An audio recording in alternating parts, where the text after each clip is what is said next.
예전에 어느 주일학교 선생님이 아이들에게 이 부자와 나사로 이야기를 들려주었습니다. 얘들아, 부자는 이 세상에서 대궐 같은 집에 살면서 날마다 먹을 것도 먹고 싶은 거 다 먹으면서 살았지만은 결국에는 그 끔찍한 지옥으로 들어가고 말았단다. 하지만 거지 나사로는 이 세상에서는 가난했고 또 구걸하면서 그렇게 살았지만 나중에 천국에 들어갔단다. 이 이야기를 마친 후에 선생님이 묻습니다. 얘들아, 너희들은 부자와 나사로 중에 누가 되고 싶니? 이렇게 물어보니까는 한 아이가 손을 번쩍 들었습니다. 그리고서는 이렇게 대답했습니다. 선생님, 저는 이 세상에서는 부자가 되고 싶고요. 죽고 난 다음에는 나사로가 되고 싶습니다. 라고 대답했습니다. 이러한 마음, 이러한 심리는 이 아이뿐만 아니라 많은 분들이 이러한 마음을 가지고 있습니다. 그러니까 세상에서는 마음대로 이 세상의 즐거운 것들을 누리면서 그렇게 즐기다가 죽어서는 나중에는 천국에 들어가고 싶은 마음을 많은 분들이 가지고 있습니다. 하지만 이 세상에서 내 마음대로, 내 욕심대로 다 실컷 살다가 갑자기 천국에 들어가서 거기서 하나님의 백성으로 딱 바뀌게 되는 그러한 일들은 나타나지 않습니다. 이 세상에서도 하나님의 편, 하나님의 백성이 되시고 또 하나님의 나라 천국에서도 하나님의 편이 되시기를 축복합니다.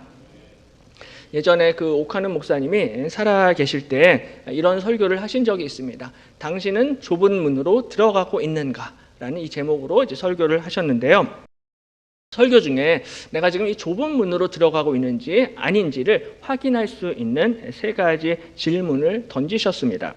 첫 번째는 신앙생활을 하는 것이 정말 어려운가?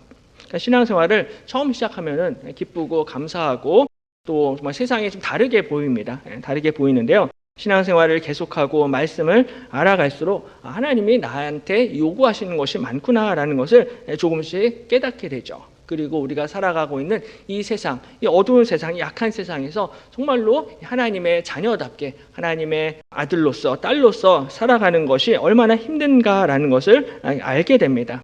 그래서 예수님께서는 누구든지 나를 따라오려거든 자기를 부인하고 자기의 십자가를 지고 나를 쫓을 것이니라 라고 말씀을 하십니다.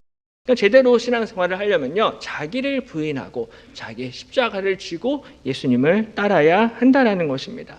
그래서 자기를 부인하는 사람들은요, 치열하게 예수님을 따르는 사람들은 하나님 앞에 기도할 수밖에 없습니다. 하나님, 나를 좀 도와주십시오. 은혜가 아니면은 제가 살아갈 수가 없습니다. 라고 하나님께 매달리고 기도합니다. 이러한 어려움과 고통을 느끼면서 눈물을 흘릴 수 있는 사람이 정말로 지금 좁은 길로 걸어가고 있는 사람입니다. 두 번째 질문은요, 신앙생활을 하며 희생을 치르고 있는가라고 질문을 하셨습니다. 그러니까 내가 믿음 생활을 하면서 주님을 위해서 아니면 주님의 몸된 교회를 위해서 내가 좀 희생하는 부분이 있냐라는 거예요. 주님을 따르려는 사람들은요, 누구든지 자기 십자가를 져야만 합니다. 십자가를 진다라는 것은 자기 희생을 뜻하고요, 또한 뭔가 대가를 치러야만 한다는 거예요. 아무런 대가도 치르지 않으면서 믿음 생활한다, 교회 다니는가, 이런 부분들을 봐야 된다는 것입니다. 세 번째 질문은요, 천국에 대한 소망이 있는가라는 질문입니다. 그러니까는 이 세상이 아니라 천국에 소망이 있는 사람들이 바로 좁은 문으로 들어가고 좁은 길을 걸어간다는 것입니다. 왜냐하면은 천국에 대한 소망이 있기 때문에 이 땅에서 힘들고 어려워도 좁은 문으로 들어가고 좁은 길로 들어갈 수가 있기 때문입니다. 하늘나라에 상급이 있다. 상급을 기대하기 때문에 이 땅에서는 좁은 문으로 들어가는 것이죠. 그러므로 오늘 예수님이 걸어가신 그 좁은 문으로 들어가시는 우리 모든 성도님들이 되시기를 축복합니다. 좁은 문, 좁은 길이 힘들고 어렵다 할지라도 그 문으로 들어갈 때 영생의 복을 얻게 될 줄로 믿습니다.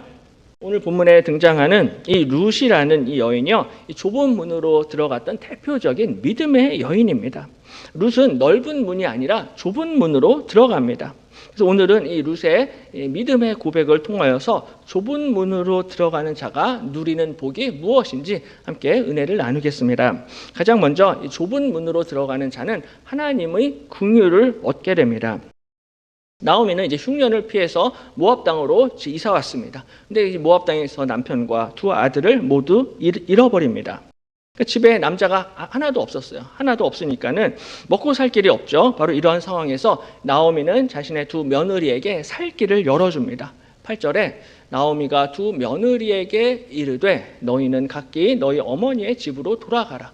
너희가 죽은 자들과 나를 선대한 것 같이 여호와께서 너희를 선대하시기를 원하며 여호와께서 너희에게 허락하사 각기 남편의 집에서 위로를 받게 하시기를 원하노라 하고 그들에게 입맞춤에 그들이 소리를 높여 울며라고 말씀합니다.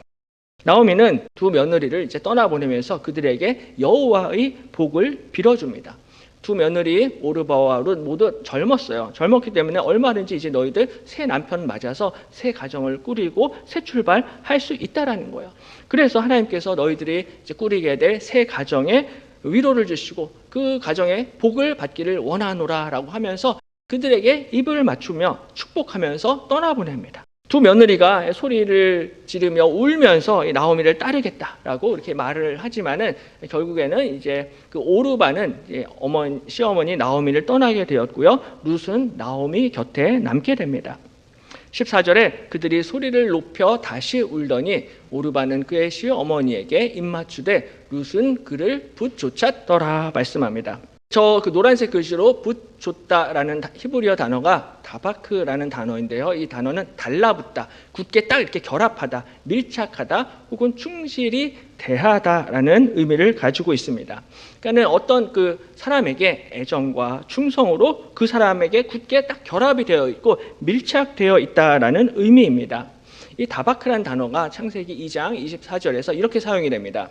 이러므로 남자가 부모를 떠나 그의 아내와 합하여 둘이 한 몸을 이룰지로다 라고 말씀을 하는데요. 저 합하여라는 단어가 바로 다바크 단어입니다.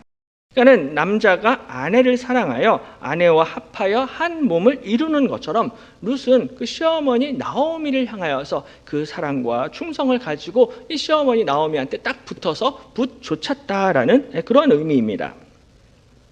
이처럼 룻은 이제 나오미를 붙조찼는데요. 나오미는 한 번 더 룻을 밀어냅니다. 15절에 나오미가 또 이르되 보라 내 동서는 그의 백성과 그의 신들에게로 돌아가나니 너도 너의 동서를 따라 돌아가라 라고 말씀합니다. 그러니까는 룻의 동서는 그 오르바죠. 오르바는 이제 그의 백성과 그의 신들에게로 돌아가니까는 너도 이제 너의 동서처럼 떠나라는 거예요. 근데 특별히 노란색 글씨로 그의 신들에게로라고 이렇게 표현을 하고 있습니다. 여기서 그의 신들은 모압 땅의 이방 신들을 뜻합니다. 당시에 모압 족속은 그모스 혹은 바알 보올 같은 이러한 신들을 섬겼는데 그러한 신들에게로 이제 돌아가라는 것입니다. 그러니까 나오미는 의도적으로 그의 신들, 이 모압의 신들을 지금 언급하면서 이 이스라엘의 하나님과 모압의 신들을 대비하고 있습니다. 왜냐하면은 나오미는 이스라엘의 하나님을 믿고 있었는데요. 나오미가 믿고 있던 이 이스라엘의 하나님이 나오미에게 엄청난 시련과 고난과 고통을 주셨기 때문입니다. 나오미의 인생은 무너진 인생이었고 괴로운 인생이고 쓰디쓴 인생이었는데 이렇게 나오미를 힘들게 하신 분이 바로 이스라엘의 하나님 여호와 하나님이시다라는 거예요. 13절에 여호와의 손이 나를 치셨으므로 나는 너희로 말미암아 더욱 마음이 아프도다라고 말씀합니다. 나오미를 치신 손이 누구의 손이냐면 바로 여호와의 손, 하나님의 손이 나오미를 치셨다라는 거예요. 그러니까는 지금 하나님이 내가 믿는 하나님이 오히려 나를 힘들게 하고 오히려 나한테 고통을 주니까는 너는 이제 내 옆에서 나랑 같이 고생할 필요가 없다라는 거예요. 나랑 같이 고난을 당하지 말고 이 오르바처럼 모압 백성, 모압의 신들에게로 돌아가라는 것입니다. 나처럼 계속해서 하나님 믿고 있다가는 너도 나처럼 더 많은 고난과 고통을 당하게 될 거니까 차라리 이방 신들에게 돌아가라는 것입니다. 저도 지금까지 이제 사역을 하고 교회를 섬기면서 이런저런 이제 어려움을 당할 때들이 종종 있었습니다. 그럴 때마다 이제 많이 낙심이 되고 많이 이제 다운이 되게 되는데요. 개인적으로도 많이 또 힘들고 어렵지만은 또 한 가지 어려운 점들은 이 아이들에게 가족들한테 할 말이 없을 때가 많습니다. 그러니까는 열심히 너희들 정말 아빠처럼 하나님을 믿고 교회를 섬기면은 복을 받게 된다라는 이러한 모습들을 아이들한테 이제 보여주고 싶은데 현실은 이제 그렇게 되지 못하는 때가 많다라는 거예요. 그러니까는 현실은 정반대이기 때문에 나 때문에 우리 아이들까지 가족들까지 고생을 시키면은 마음이 더 힘들고 괴롭습니다. 그래서 오늘 나오미가 이렇게 고백을 해요. 나는 너희로 말미암아 더욱 마음이 아프도다. 하나님이 나를 치시고 나를 때리시고 나를 힘들게 하시는 것은 어떻게든 내가 좀 감당을 해볼 수 있겠는데 나 때문에 고난을 당하는 너희로 말미암아 내 마음은 더욱 아프다라는 거예요. 괜히 모압 땅에서 너희들 잘 먹고 잘 살 수 있었는데 믿는 집으로 시집 와가지고 지금 너희들이 나 때문에 나랑 함께 고난을 당하니까는 내 마음은 더 힘들고 더 아프다라는 것입니다. 나는 원래 이스라엘 백성이고 이스라엘이 하나님이 나에게 주시는 고난이기 때문에 고난을 나는 받겠지만은 굳이 너희들까지 고생을 할 필요는 없다라는 것입니다. 너희는 원래 하나님 여호와 하나님을 섬기던 사람들도 아니었으니까는 이제 돌아가라는 거예요. 힘들게 고생하지 말고 모압 땅으로 가서 새 출발하라는 것입니다. 그러니까 이 시어머니 입장에서 굉장히 우리 과부 며느리들을 배려해주고 있어요. 고생은 나 혼자로 족하다라는 것입니다. 너희들은 이제 새 출발하라라고 아주 강하게 권면하고 있습니다. 근데 놀라운 것은요, 이 룻이 포기하지 않습니다. 16절에 룻이 이르되 내게 어머니를 떠나며 어머니를 따르지 말고 돌아가라. 강권하지 마옵소서. 어머니께서 가시는 곳에 나도 가고 어머니께서 머무시는 곳에서 나도 머물겠나이다. 어머니의 백성이 나의 백성이 되고 어머니의 하나님이 나의 하나님이 되시리니라고 대답하고 있습니다. 룻이 내게 어머니를 떠나며 어머니를 따르지 말고 돌아가라라고 나한테 더 이상 강권하지 말라라고 그렇게 이야기합니다. 특별히 어머니를 떠나다라는 히브리어 단어가 아자브라는 단어인데요. 이 단어는 버리다, 저버리다라는 뜻을 가지고 있습니다.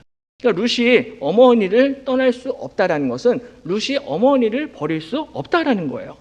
근데 이 아자브라는 단어가 룻기 2장 11절에서 한 번 더 사용이 되고 있는데 보아스의 말에서 사용이 됩니다. 보아스가 이렇게 이야기합니다. 보아스가 그에게 대답하여 이르되 내 남편이 죽은 후로 내가 시어머니에게 행한 모든 것과 내 부모와 고국을 떠나 전에 알지 못하던 백성에게로 온 일이 내게 분명히 알려졌느니라 라고 보아스가 룻에게 이렇게 이야기를 해요.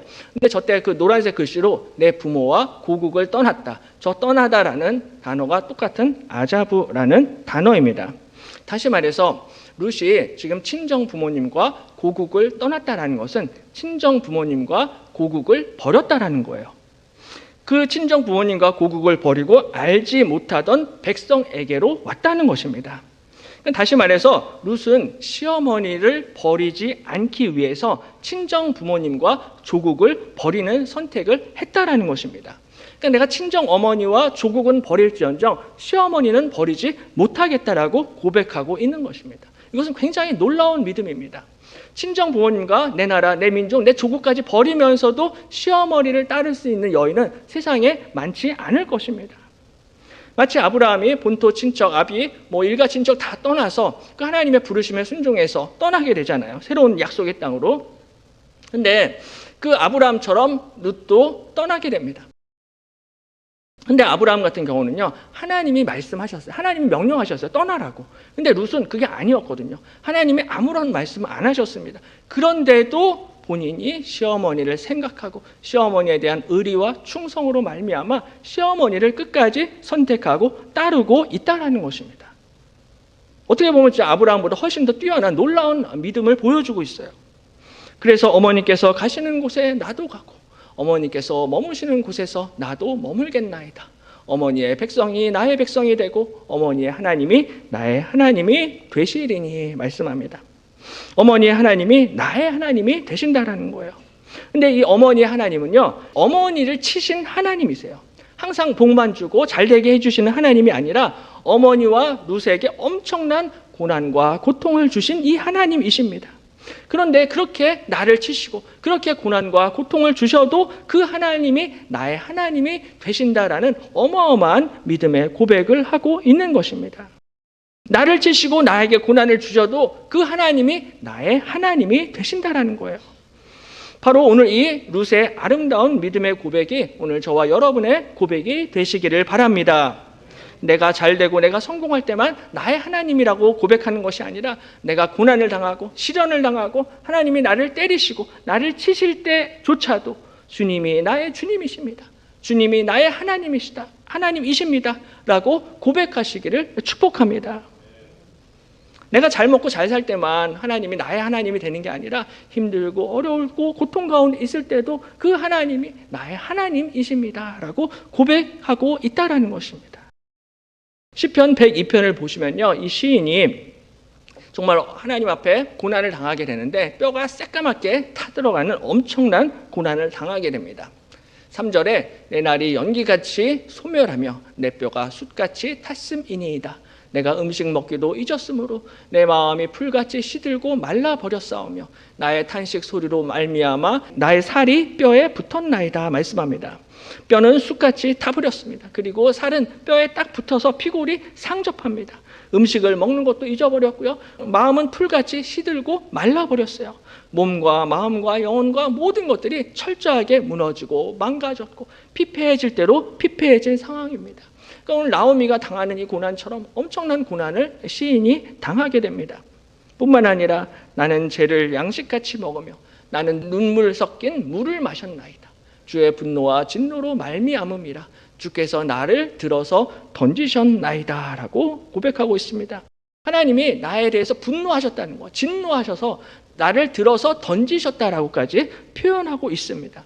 이것이 시인이 더욱더 힘들었던 이유입니다. 고난당하고 힘들었는데 때로는 하나님이 나를 들어서 던지시는 이러한 고난까지 당하게 된다는 거예요.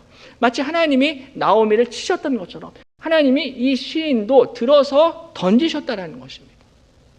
마치 예수님이 수로보니게 여인에게 대답하여 이르시되 자녀의 떡을 취하여 개들에게 던짐이 마땅하지 아니하니라. 이 수로보니게 여인에게 매몰차게 대답하시고 이 여인에게 결정타를 날리셨던 것처럼 하나님이 때로는 우리 인생에 우리를 때리시고 우리를 치시고 우리를 집어 던지실 때가 있다라는 거예요. 근데 놀라운 것은 나를 이렇게 치시고 집어 던지시는 때가 있지만 그럼에도 불구하고 이것이 절대로 끝이 아니다라는 것입니다. 하나님이 응답하시는 때가 있습니다. 고통과 시련의 때가 있지만 동시에 반드시 하나님의 은혜의 때가 있다라는 사실을 꼭 기억하시기를 바랍니다. 주께서 일어나사 시온을 긍휼히 여기시리니 지금은 그에게 은혜를 베푸실 때라. 정한 기한이 다가옴이니이다 라고 말씀합니다. 하나님이 긍휼을 베푸실 때가 있습니다. 은혜를 베푸실 때가 있다라는 거예요. 하나님이 정하신 기한이 있습니다. 우리의 환난과 고난이 영원한 것이 아니라 이것이 하나님의 정해진 기한이 있다라는 거예요. 근데 문제는 이제 우리가 그때가 언제인지는 모르지만 분명한 것은 우리 하나님께서 우리의 모든 상황과 형편과 사정을 다 아시고 모든 것을 주관하시고 우리에게 은혜를 베풀어 주실 줄로 믿습니다. 그러므로 시편 30편 5절에서 이렇게 고백합니다. 우리 한 목소리로 같이 읽겠습니다. 그의 노염은 잠깐이요 그의 은총은 평생이로다. 저녁에는 울음이 깃들일지라도 아침에는 기쁨이 오리로다. 한 번 더 읽겠습니다. 그의 노염은 잠깐이요 그의 은총은 평생이로다. 저녁에는 울음이 깃들일지라도 아침에는 기쁨이 오리로다. 아멘. 하나님의 노염은 잠깐입니다. 반면에 하나님의 은총은 영원히 평생 가게 되는 줄로 믿습니다. 우리가 저녁에는 울 수가 있어요. 울음이 깃들일 수 있습니다. 하지만 그 울음이 영원하지 않고 아침에는 반드시 기쁨을 경험하게 될 것입니다. 내 생각에는 하나님이 지금 나를 떠나신 것 같고 나를 버리신 것 같지만 그게 아니다라는 거예요. 우리 하나님은 나보다 나에 대해서 훨씬 더 잘 아시고 나를 살펴주시는 하나님이십니다. 내가 내 자식들을 사랑하는 것보다 나보다 훨씬 더 내 자녀들을 사랑하시는 분이 우리 하나님이신 줄로 믿습니다. 내가 우리 교회를 생각하는 것보다 하나님이 우리 교회, 우리 가정, 내 사업장에 대해서 훨씬 더 잘 아시고 가장 좋은 길로, 가장 선한 길로 인도해 주실 것입니다. 그러므로 중요한 것은 이 하나님을 신뢰하는 것입니다. 무릇 하나님께로부터 난 자마다 세상을 이기느니라. 세상을 이기는 승리는 이것이니 우리의 믿음이니라 말씀합니다. 오직 믿음으로 세상을 이기고 세상에서 승리하게 되는 줄로 믿습니다. 그러므로 당장 눈앞에 보이는 상황과 형편 때문에 낙심하고 포기하는 것이 아니라 끝까지 하나님을 붙잡으시기를 바랍니다. 하나님을 신뢰하고 의지하며 좁은 길로 걸어가게 될 때 하나님께서 반드시 우리 인생에 긍휼을 베풀어 주실 것입니다. 또 한 가지는요, 이 좁은 문으로 들어가는 자들은 생명의 복을 얻게 됩니다. 룻은 자신의 조국의 신들까지 전부 다 버리고 시어머니의 하나님을 선택합니다. 이 길은요, 고생길입니다. 고생이 뻔해요. 그래도 좁은 길을 선택합니다. 나오미를 따라가면요, 먹고 살 길이 없습니다. 굶어 죽을 수도 있어요. 그래도 시어머니를 선택합니다. 17절에 어머니께서 죽으시는 곳에서 나도 죽어 거기에 묻힐 것이라. 만일 내가 죽는 일 외에 어머니를 떠나면 여호와께서 내게 벌을 내리시고 더 내리시기를 원하나이다 하는지라 말씀합니다. 그러니까 룻은 지금 목숨을 걸고 나오미를 따르겠다라는 거예요. 어머니가 죽는 곳에 나도 죽겠다. 그리고 내가 죽는 일 외에 어머니를 떠나면 하나님이 나한테 천벌을 내릴 거다라고 이렇게까지 이야기를 합니다. 이렇게까지 어머니를 따랐는데 아시는 것처럼 룻기 2장을 보면요, 거기서 하나님이 예비하신 남편 보아스를 룻이 만나게 됩니다. 근데 이 보아스도요, 보아스의 어머니도 이방 여인이에요. 보아스의 어머니가 바로 그 유명한 기생 라합입니다. 마태복음 1장 족보에 이렇게 기록이 되어 있습니다. 살몬은 라합에게서 보아스를 낳고 보아스는 룻에게서 오벳을 낳고 라고 말씀합니다. 라합이라는 이름, 룻이라는 이름이 같이 등장을 하고 있어요. 그러니까는 보아스는 라합의 아들이었을 뿐만 아니라 룻의 남편이 됩니다. 근데 보아스 입장에서는 어머니가 이방 여인이었어요. 여리고성의 이방 여인이었죠. 근데 이제 아내는 또 모압 출신의 이방 여인이 됩니다. 그러니까 어머니가 이방 여인이었기 때문에 아마도 이방 여인 룻을 만났을 때 룻에 대해서 더 불쌍히 여겼고 아마 룻에 대해서 더 마음을 열었을 수도 있을 거예요. 왜냐하면 어머니가 믿지 않는 집에서 우리 집으로 시집 와서 얼마나 고생하시고 힘들게 사는지를 본인이 봤을 거예요. 그러니까 이 이방 여인 룻을 향하여서도 정말로 불쌍하게 여기고 동정하는 마음, 그 여인을 향하여서 마음을 열었을 것입니다. 근데 이 라합과 룻은 둘 다 이방 여인이었을 뿐만이 아니라 또 다른 공통점이 있는데요. 라합과 룻 모두 죽음을 각오하고 좁은 길을 선택합니다. 룻은 굶어 죽을 각오를 하고 나오미를 따르기로 결심을 해요. 근데 라합도 마찬가지죠. 자신의 목숨을 내걸고 이스라엘의 두 정탐꾼을 숨겨주게 됩니다. 여리고 왕이 다 알고 찾아왔어요. 정탐꾼 당장 끌어내라. 근데 이 라합이요, 끝까지 여리고 왕에게 거짓말을 하면서 이 두 정탐꾼을 숨겨주고 보호해 줍니다. 어떻게 보면은 조국을 버리는 반역 행위예요. 마치 룻이 이 조국과 조국의 신들을 버리고 나오미를 따랐던 것처럼 라합도 조국의 여리고 왕을 버리고 배신하면서 이스라엘의 하나님을 선택했던 것입니다. 이 전쟁 시에 지금 당시에 그 여리고와 이스라엘 사이에 전쟁 중에 있었는데요. 전쟁 중에 적군을 숨겨주면요, 그럼 바로 즉결 처형입니다. 바로 총살이에요. 근데 라합은 자신의 목숨을 걸고 이 두 정탐꾼의 생명을 지켜줍니다. 그러니까 죽음을 각오하고 정탐꾼들을 보호하고 하나님을 선택했다라는 것이죠. 그러므로 참된 믿음은 반드시 자신의 뭔가 대가를 지불하는 그 믿음이 참된 믿음이다라는 거예요. 말로만 믿음이 있다라고 주장을 하는 것이 아니라 반드시 좁은 문으로 들어가는, 때로는 내 목숨까지 내놓을 수 있는 행동과 행함으로 말미암아 의롭다 여김을 받게 된다라는 것입니다. 그래서 라합이 굉장히 칭찬을 받아요. 야고보서 2장 25절에 또 이와 같이 기생 라합이 사자들을 접대하여 다른 길로 나가게 할 때에 행함으로 의롭다 하심을 받은 것이 아니냐 말씀합니다. 성경이 라합의 믿음을 이렇게 칭찬하고 칭송하는 이유는 바로 라합이 행함으로 자신의 믿음을 증명했기 때문입니다. 라합은 즉결 처형을 각오하고 그 하나님이 보내신 정탐꾼들, 그 사자들을 접대하고 대접하고 보호했습니다. 그러니까 말로만 좁은 문으로 들어가는 것이 아니라 실제로 행동으로 좁은 문으로 들어갔던 거예요. 자신의 목숨을 내놓았습니다. 교회에서 설교도 멋있게 하고 간증을 감동적으로 할 수 있겠지만은 그것이 그 사람의 믿음을 보장하는 것은 아니다라는 거예요. 제가 앞에서 지금 설교를 하고 있지만 이 설교 행위 자체가 제 믿음을 보증하는 것은 아니다라는 것입니다. 교회에서 찬양을 잘하고 말을 많이 한다라고 해서 믿음이 좋은 것도 아니다라는 거예요. 그 사람의 믿음이 진짜인지 아닌지 알 수 있는 가장 확실한 방법은 그 사람의 말이 아니라 그 사람의 행동에 달려 있다라는 것입니다. 라합이나 룻이 립서비스만 하지 않았습니다. 말로만 하나님을 선택한 것이 아니라 실제로 자신의 목숨을 걸었습니다. 라합은 자신의 목숨을 걸고 이스라엘의 두 정탐꾼을 숨겨주었고, 룻은 굶어 죽을 각오를 하고 시어머니 나오미를 따라갔던 것이죠. 그러니까 이 두 여인 전부 다 좁은 문으로 들어갔고요, 좁은 길로 들어갔습니다. 바로 이것이 하나님이 기뻐하시고 하나님이 인정하시는 믿음이다라는 거예요. 참된 믿음은 좁은 문으로 들어가야 하고요, 때로는 내 목숨까지 걸어야 할 때가 있다라는 것입니다.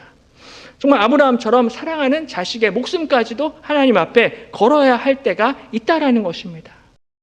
이렇게 힘들고 어렵지만 그럼에도 불구하고 우리가 좁은 문으로 들어가게 될 때 하나님께서 약속하신 놀라운 생명의 은혜, 구원의 은혜를 얻게 될 줄로 믿습니다.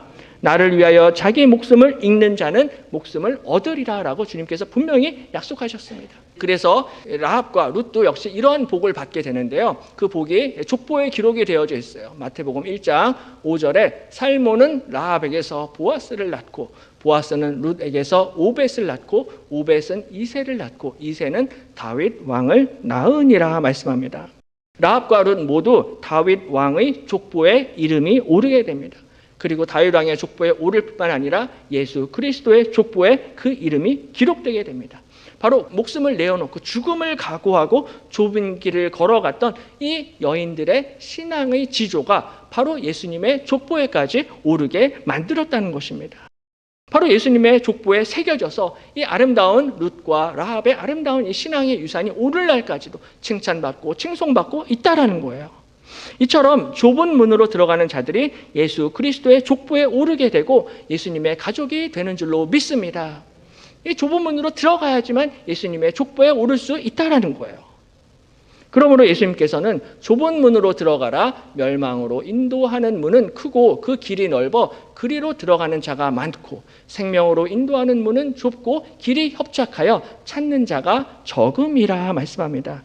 멸망으로 인도하는 문은 크고 그 길이 넓습니다. 세상 사람들은 대부분 크고 넓은 길, 화려하고 좋은 길을 선택합니다. 이 땅에서는 내 마음과 내 뜻대로 마음껏 먹고 마시며 즐기며 내 시간과 내 돈과 재물과 에너지를 내 뜻대로 살다가 죽어서는 대충 천국에 가기를 원하는, 이것이 바로 넓은 길, 넓은 문이다라는 거예요. 세상 사람들 대부분 그런 생각을 가지고 있어요. 반면에 생명으로 인도하는 문은 그 문이 좁고 길이 협착하여 찾는 자가 적다라고 말씀합니다. 왜냐하면 이 땅 가운데서 좁은 문으로 들어가기 위해서는 자기를 부인하고 자기 십자가를 지고 예수님을 따라가야 하기 때문입니다. 그 길이 너무나 좁고 협착해서 때로는 라합과 룻처럼 죽음을 각오해야지만 통과할 수 있는 그 좁은 문으로 들어가야 한다라는 것입니다. 그 길이 힘들고 어렵고 좁고 협착한 길이라 할지라도 바로 그 좁은 문으로 들어가게 될 때 놀라운 생명의 은혜를 얻게 되는 줄로 믿습니다. 그러므로 이번 한 주도 크고 넓은 문이 아니라 좁은 문으로 들어가서 하나님이 약속하신 영원한 생명의 복을 받아 누리시기를 주님의 이름으로 간절히 축원합니다.